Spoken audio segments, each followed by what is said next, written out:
Complete کر لیتا ہوں پھر میں آتا ہوں. دو چیزیں اور ہیں بس اس میں. ایک ہے کہ جہاد، جیسے ہماری فوج ہے اگر یہ سرحد پہ جنگ کر رہی ہے، جیسے ہمارے ملکی حالات ہیں کہ سرحدوں کے اوپر بعض اوقات بہت سخت ہارڈ ڈیوٹی ہوتی ہے، ان کی ہر وقت ایکٹیو رہنا ہوتا ہے، بعض اوقات جنگ بھی شروع ہو جاتی ہے. تو ایسے جو ہمارے سپاہی وہاں پر، ہمارے فوجی بھائی وہاں پر ہیں، یہ اگر سمجھتے ہیں کہ ہمارے لیے روزہ رکھنے پر کمزوری پیدا ہو جائے گی اور پھر اسلحہ چلانا اور مسلسل نگرانی کرنا اور دھوپ میں رہ کر بعض اوقات ڈیوٹی ہوتی ہے، ہم وہ کام پورا نہیں کر سکیں گے، تو پھر یہ روزہ چھوڑ سکتے ہیں کہ ان کے لیے اپنے ملک کی سرحد کی حفاظت یہ بہت ہی ضروری چیز ہے اور افضل ہے. اور جیسے آپ سمجھتے بھی ہیں اگر سرحد پہ ذرا بھی مسائل ہوں تو کس طریقے سے ہمارے ملک کے اندر حالات بدلتے ہیں، تو اس لیے ان کے لیے اگر یہ روزہ رکھنے میں بہت دقت اور شدید حرج محسوس کرتے ہیں اور ڈیوٹی کے اندر پھر غفلت پیدا ہونے کا قوی امکان ہو تو روزہ چھوڑنے کے لیے عذر بن سکتا ہے. ایسے اگر کوئی بہن حیض و نفاس میں مبتلا ہے تو حیض و نفاس شرعی عذر ہے، کیونکہ روزہ رکھنے کے لیے حیض و نفاس سے، یعنی عورت کے روزہ رکھنے کے لیے حیض و نفاس سے خالی ہونا شرط ہوتا ہے. چند مسائل آپ کو کل بھی عرض کیے تھے، کچھ سماعت فرما لیں. پہلی بات یاد رکھیں کہ روزہ ہر عاقل بالغ مسلمان مرد عورت جو غیر مسافر ہوں اور کوئی مرض وغیرہ ان پر نہ ہو، جیسے میں نے کل آزار بیان کیے تھے، ان آزار سے باہر ہو، ہٹ کر ہو، ان آزار میں مبتلا نہ ہو، اس پر فرض ہے. یہ فرض عین ہوتا ہے. بلا عذر اس کا ترک کرنا شدید گناہ کبیرہ ہے. اگر کوئی معاذ اللہ روزوں کی فرضیت کا انکار کرے تو دائرۂ اسلام سے خارج ہو جائے گا. تو اس سے ہمارے وہ بھائی بہن ذرا درس حاصل کریں جو معمولی وجوہات کی بنا پر روزے چھوڑ دیتے ہیں. ہمارے ملک پاکستان میں بھی بعض ایسے گھرانے ہیں کہ پورا گھر روزے نہیں رکھتا ہے. یعنی بدبختی اتنی طاری ہوتی ہے، اتنی اس گھر میں ایک طرح کی آپ کو نحوست نظر آئے گی کہ لڑائی جھگڑا فتنہ فساد چچڑاپن عجیب طبیعتوں پہ بوجھ طاری ہوگا اور بے برکتی آپ کو بہت زیادہ نظر آئے گی. اور سب کے سب سحری میں سوتے رہتے ہیں، سارا دن جانوروں کی طرح چرتے رہتے ہیں، پھر شام کو افطار پہ بیٹھ جاتے ہیں. اچھا یہ بھی دیکھیں کہ وہ تیاری کر کے بیٹھ جاتے ہیں کھانے پینے کے لیے اور اس طرح روزے ضائع کرتے ہیں. کوئی صرف سگریٹ کے لیے، کوئی پان کے لیے، گٹکوں کے لیے، جیم کے لیے روزوں کو چھوڑ رہا ہوتا ہے. یہ شدید گناہ کبیرہ ہے. یاد رکھیں ہمت کر کے روزہ رکھنا ہی ہوگا.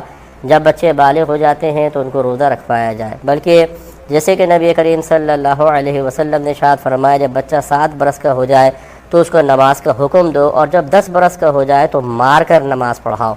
تو نماز بھی فرض ہے، روزہ بھی فرض ہے.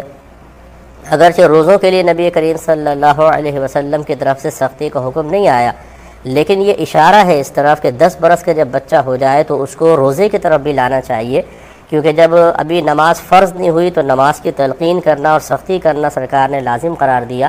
تو پھر روزے کے بارے میں بھی غور و تفکر کرنا چاہیے. ہم لوگ بچوں کو جی چھوٹا ہے ابھی بڑا ہونے دو یہ کرتے رہتے ہیں، حتیٰ کہ بچہ روزہ قضا کرنے کا عادی ہو جاتا ہے. وہ اپنے اطراف میں روزہ چھوڑتے ہوئے لوگوں کو دیکھتا ہے تو روزے کی اہمیت اس کی نگاہوں سے نکل جاتی ہے. نتیجہ نکلتا ہے کہ بالغ ہو جانے کے بعد اگر اسے کوئی اچھی صحبت نہ ملے تو پھر گھر کا یہ منفی ماحول اس کے ذہن پر اور طبیعت پر ایک منفی اثر مرتب کرتا ہے اور وہ گناہ کبیرہ کا مرتکب ہوتا ہے. بالغ ہو جانے کے بعد ہی گناہ کبیرہ. چھوٹے بچے روزے رکھتے ہیں ماشاءاللہ جن گھروں کے اندر رکھوائے جاتے ہیں. تو یہ میں نہیں کہہ رہا ہوں کہ 30 کے 30 روزے رکھوائیں، اگر بچے میں ہمت ہے تو بہت اچھی بات ہے، ورنہ کچھ روزے تو ضرور بچوں کو 10ویں سال کے بعد سے رکھوانا شروع کر دینا چاہیے، چاہے لڑکا ہو چاہے لڑکی ہو. تو روزے کی تعریف یہی ہے کہ طلوع فجر سے لے کر غروب آفتاب تک، یعنی جب فجر کا ٹائم شروع ہو جائے تو سمجھ لیں سحری کا وقت ختم ہو جاتا ہے، اور غروب آفتاب تک کھانے پینے اور جسمانی تعلق قائم کرنے سے بنیت عبادت رک جانے کا نام روزہ ہے.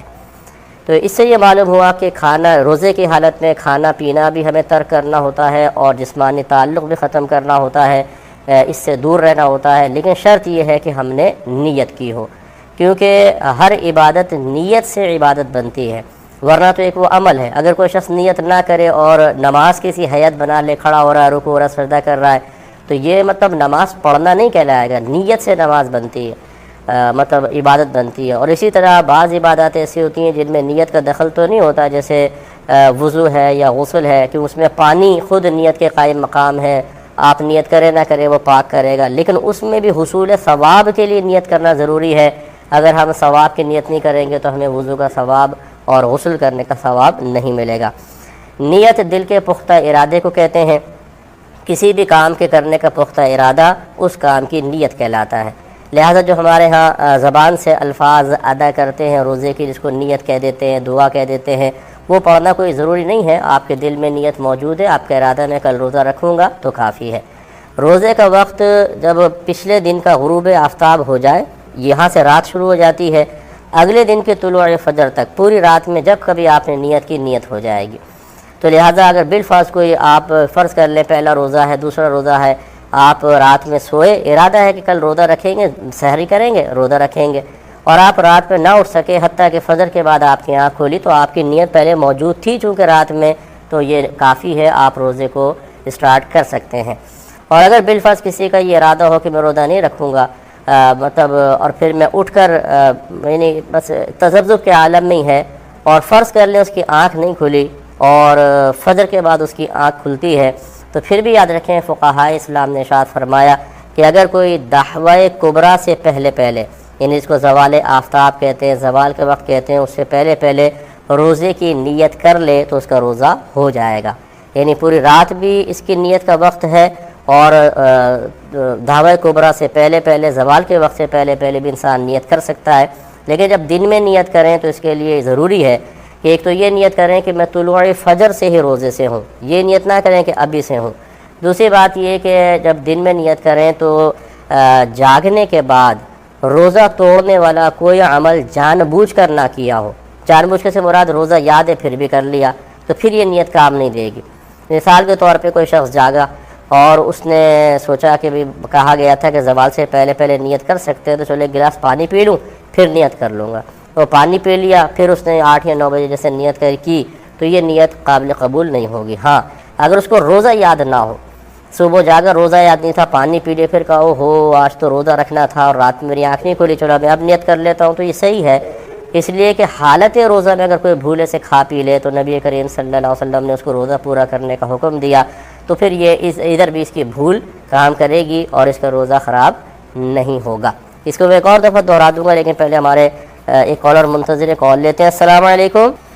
تو آپ کی خدمت میں گزارش کر رہے تھے کہ آپ رات میں نیت کریں گے، اور بالفرض اگر رات میں نیت کا موقع نہ مل سکا، آنکھ نہ کھلی، فجر کے بعد آنکھ کھلتی ہے، تو زوال کے وقت سے پہلے نیت کر سکتے ہیں، لیکن نیت یہ ہوگی کہ میں طلوع فجر سے ہی روزہ رکھ رہا ہوں، اور دوسرا روزہ توڑنے والا کوئی عمل جان بوجھ کر نہ کیا گیا ہو۔ یاد رکھیں کہ سحری کھانا سنت مبارکہ ہے، فرض یا واجب نہیں۔ بعض لوگ کہتے ہیں کہ ہم نے سحری کھائی نہیں، کیا ہم روزہ رکھ سکتے ہیں کہ نہیں رکھ سکتے؟ نفلی روزے کے بارے میں بھی کویشچن کرتے ہیں، تو سحری کھانا کوئی فرض تو نہیں ہے، لیکن سنت مبارکہ ہے۔ جان بوجھ کے سحری کا ترک کرنا بھی کوئی کمال نہیں ہے۔ جیسے بعض لوگ کہتے ہیں جی میں نے 10 روزے بغیر سحری کے رکھے ہیں، تو کوئی کمال نہیں ہے۔ کمال ہے سحری کھا کے روزہ رکھنا، کیونکہ یہ ہمارے نبی کریم صلی اللہ علیہ وسلم کی سنت مبارکہ ہے۔ اور یہ یاد رکھیں کہ سحری بھی ایک طرح کی نیت ہوتی ہے، یعنی سحری کھانا۔ جیسے آپ اٹھ کے جو ہمارا سحر کا عموماً ٹائم ہے، ہم اٹھ کے کھانا کھا رہے ہیں، تو یقیناً دل میں نیت ہوتی ہے کہ میں اس لیے سحری کھا رہا ہوں کہ کل میں نے روزہ رکھنا ہے، تو دل کے ارادے کو ہی نیت کہتے ہیں۔ ہاں یہ ضرور ہے اگر کسی نے صراحتاً دل میں ارادہ، یعنی صراحتاً زبان سے کہہ دیا اور دل میں پختہ ارادہ ہے کل روزہ نہیں رکھوں گا، جیسے گھر والوں سے کہا بھی میں کل روزہ نہیں رکھوں گا، گھر والوں نے کہا بھی ہم ناشتہ واشتہ نہیں بنائیں گے، تمہیں سحری میں اٹھنا ہوگا، ناشتہ کرو ساتھ میں اور پھر سو جانا۔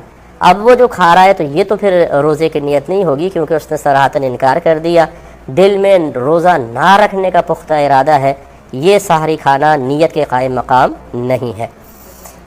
ایک بات اچھی طرح یاد رکھیں، یہ بارہا ہم عرض کرتے رہتے ہیں، ہر سال ہی عرض کرتے ہیں، چلے میں اس کو بتاتا ہوں۔ پہلے کالر منتظر ہے۔ السلام علیکم۔ تو آپ کی خدمت میں گزارش کر رہے تھے، 2 باتیں میں روزوں سے متعلق اور عرض کرتا ہوں، پھر سوالات کی طرف آتے ہیں کہ ایک تو یہی ہمیشہ ہم یہ کہتے ہیں، جو غلط مسئلہ مشہور ہے کہ جی جب تک اذان ہوتی رہے سحری کھانا پینا جائز ہے۔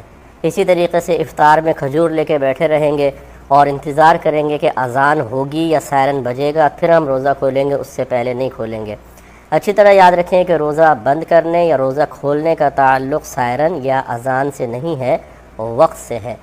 جب فجر کا وقت شروع ہوتا ہے تو سمجھ لیں سحری کا وقت ختم ہو جاتا ہے، اس سے پہلے ہمیں روزہ بند کرنا ہوگا، کیونکہ فجر کے فوراً بعد تو روزہ شروع ہو جاتا ہے، اور جب روزے کا آغاز ہو جاتا ہے تو لازم سی بات ہے کہ پھر اگر آپ روزے کے دوران کھائیں گے تو روزہ ٹوٹے گا۔ اور یاد رکھیں کہ فجر کی اذان کے لیے شرط ہے، ہر اذان کے لیے شرط ہے کہ وقت شروع ہو جانے کے بعد ہی دی جائے گی، اگر وقت شروع ہونے سے پہلے دی تو وہ اذان ویلڈ نہیں ہے۔